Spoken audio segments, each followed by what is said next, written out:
Movie की शुरुआत में हमें एक स्कूल टीचर को दिखाया जाता है जिसका नाम है माहिर। माहिर बस में पहली बार उस गांव की ओर जा रहा है जहां उसका ट्रांसफर हुआ है।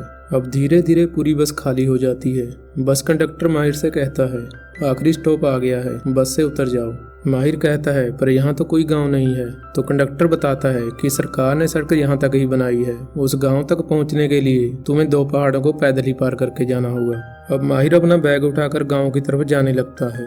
माहिर पहाड़ों को पार करके आखिरकार उस गांव में पहुंच जाता है। माहिर को देखकर गांव वाले घबरा जाते हैं और सभी माहिर पर बंदूक तान लेते हैं। तो माहिर उन्हें बताता है, मैं एक स्कूल टीचर हूँ। ये सुनकर सभी पहले हैरान हो जाते हैं क्योंकि इस गांव में पहली बार कोई टीचर आया है। अब गांव का सरपंच आगे आकर माहिर का गांव में आने के लिए शुक्रिया करता है। अब माहिर स्कूल के बारे में पूछता है। गांव का सरपंच माहिर को बताता है कि यहाँ पर कोई स्कूल नहीं है। यह सुनकर माहिर कहता है, सरकार कभी गलती नहीं करती, ये कैसे हो सकता है? तो सरपंच कहता है, यहाँ सब ऐसा ही होता है। इसके बाद सरपंच माहिर को अपने घर लेकर जा रहा होता है। तभी माहिर एक आदमी को देखता है जिसकी दिमागी हालत ठीक नहीं होती और उसे बच्चे तंग कर रहे होते हैं। माहिर को पता लगता है कि वो सरपंच का बड़ा बेटा है जिसका नाम अजीज है। अब घर जाकर सरपंच माहिर से कहता है, हमें गांव में स्कूल बनाने के लिए क्या करना चाहिए? माहिर कहता है, हमें सरकार को रिपोर्ट करनी चाहिए, उन्होंने टीचर भेजा है तो स्कूल भी बना देंगे। सरपंच कहता है, उन्होंने इस गांव में टीचर भेजने के लिए 30 साल लगा दिए, अगर हम सरकार पर निर्भर रहे तो स्कूल बनने में 30 साल और लग जाएंगे। माहिर कहता है, हमें एक बार कोशिश करनी चाहिए। तो सभी गांव वाले उसकी बात मान जाते हैं। अगले दिन गांव में कुंवारे लड़कों को इकट्ठा किया जाता है। सरपंच कहता है, जो गांव में सबसे बड़ा है वो आगे आए। गांव के कुंवारे लड़कों में से सबसे बड़ा अजीज होता है, वह आगे आता है। वो सरपंच का बेटा है लेकिन उसकी दिमागी हालत ठीक नहीं है, इसलिए सरपंच अजीज से छोटे बेटे जलील के लिए लड़की ढूंढने के लिए कहता है। इसके बाद लड़के की माँ और गांव की अन्य महिलाएं लड़की को देखने जाती हैं। यहाँ पर लड़की को घर की बहू बनाने से पहले उसका टेस्ट लिया जाता है। लड़की को रस्सी पर चलाकर उसकी चाल चेक की जाती है। लड़की से कई सवाल किए जाते हैं और अब लड़की की माँ को लड़की पसंद आ जाती है और कुछ दिन बाद जलील की शादी उस लड़की से कर दी जाती है। फिर हमें दिखाया जाता है माहिर और सरपंच स्कूल बनाने की रिपोर्ट के लिए सरकार के पास जा रहे होते हैं। अजीज भी उनके पीछे पीछे जाने लगता है। तो अजीज का पिता उसे वापस जाने को कहता है और अब अजीज का भाई उसे जाने से रोक लेता है। सरपंच माहिर को बताता है कि जब भी वह कहीं जाता है तो अजीज उसके पीछे जाने लगता है। माहिर कहता है, इसे किसी डॉक्टर को दिखाना चाहिए। सरपंच बताता है कि कई डॉक्टरों को दिखाया पर कोई भी फायदा नहीं हुआ। अब माहिर देखता है कि बहुत सारे डाकू घोड़ों पर सवार होकर उनकी तरफ आ रहे हैं और सभी के हाथों में हथियार हैं। उन्हें देखकर माहिर घबरा जाता है पर वो डाकू सरपंच से बात करके वहां से चले जाते हैं।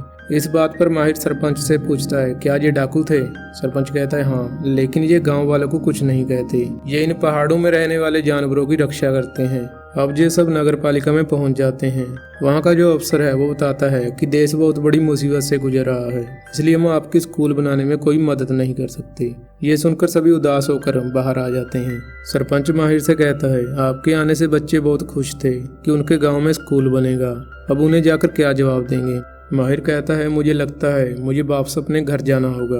रात को माहिर इस बारे में सोचता है कि सभी बच्चों को पढ़ाई का अवसर मिलना चाहिए, इसलिए वह गांव वालों की मदद करने की सोचता है। सुबह वो सरपंच के पास जाता है और उससे कहता है, अगर आप चाहते हैं कि मैं यहाँ रहूं तो मेरी एक शर्त है, आपको स्कूल में पढ़ने के लिए लड़कियों को भी भेजना होगा। दरअसल वहाँ लड़कियों को पढ़ाया नहीं जाता। अब सरपंच माहिर की बात मान जाता है। इसके बाद माहिर अपनी पत्नी को कॉल करता है और उसे कहता है, मुझे गांव में आते हुए डाकुओं ने पकड़ लिया है, वो मुझे छोड़ने के लिए पैसे मांग रहे हैं, नहीं तो ये डाकू मुझे मार देंगे, जल्दी से जल्दी मुझे पैसे भेज दो। इस बारे में पुलिस को भी मत बताना। दरअसल माहिर को पता था कि उसकी पत्नी के पिता बहुत अमीर हैं, लेकिन वो ये भी जानता था कि वो बिना किसी नाटक के उसे पैसे नहीं भेजेंगे, इसलिए वो बहाना बनाता है। माहिर की बात सुनकर उसकी पत्नी जल्दी से जल्दी पैसे भेज देती है।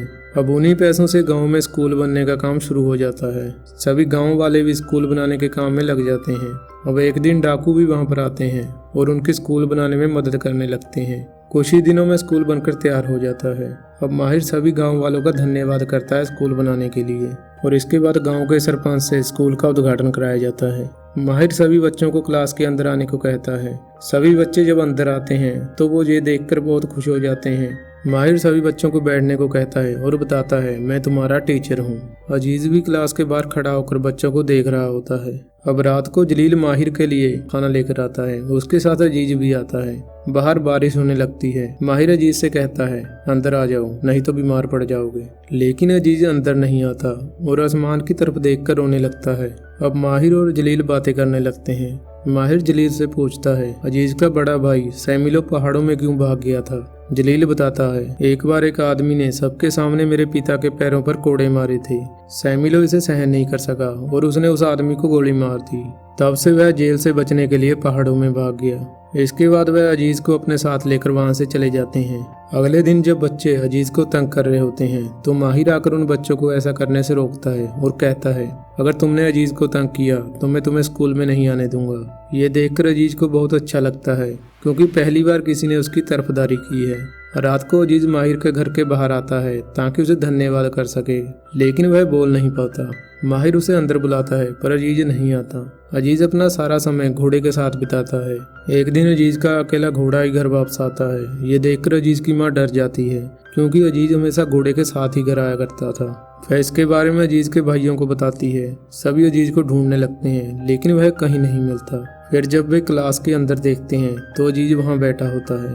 वह पहली बार क्लास में आया था। माहिर अजीज को क्लास में लाने में कामयाब हो गया था। जब सभी बच्चे क्लास से चले जाते हैं तो माहिर अजीज को पेंसिल पकड़ाता है। अजीज आड़ी टेढ़ी लाइनें खींचता है और हंसने लगता है। ये देखकर उसके भाई और पिता की आंखों में आंसू आ जाते हैं। वो सभी माहिर को शुक्रिया करते हैं। अब हर समय अजीज माहिर के साथ ही रहता है। धीरे धीरे समय बीतता है।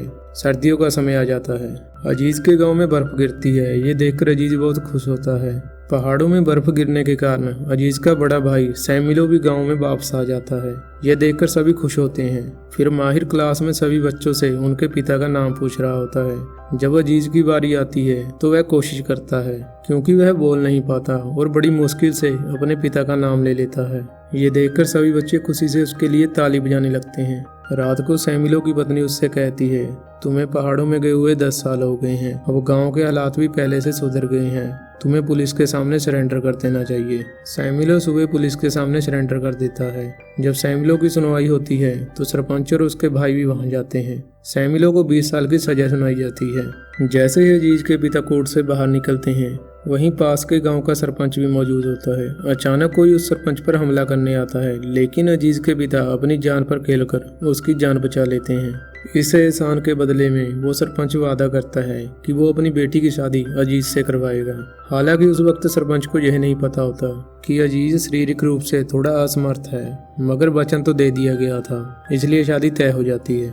लड़की का नाम होता है जोया। खूबसूरत, समझदार और दिल की बहुत साफ। पहली बार जब जोया अजीज को देखती है तो उसकी आंखों में आंसू आ जाते हैं। परिवार वाले उसे समझाते हैं कि शायद यही उसकी किस्मत है।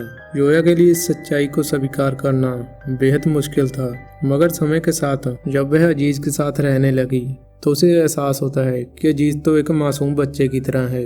धीरे धीरे वह उसे अपनाने लगती है, उसे पढ़ने भेजती है, उसका हर तरह से ख्याल रखती है, ठीक एक माँ की तरह। गाँव वाले अक्सर जोया को ताने मारते हैं, कहते हैं कि वह अजीज के लिए नहीं बनी है। शुरू में जोया उनकी बातों को नज़रअंदाज करती है, लेकिन जब हर रोज ताने मिलते हैं तो उसका मन टूट जाता है। एक दिन वो तय कर लेती है कि वो अजीज को छोड़कर चली जाएगी।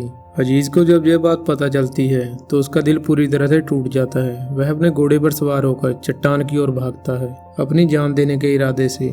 लेकिन तभी उसका सबसे अच्छा दोस्त और टीचर माहिर वहां पर आ जाता है। माहिर उसे रोकता है और कहता है कि अगर तुम कूदोगे तो मैं भी कूद जाऊंगा। माहिर की बातों को सुनकर अजीज पीछे हट जाता है। इसके बाद माहिर उसे स्कूल लाता है और उसके हाथों से एक चिट्ठी लिखवाता है।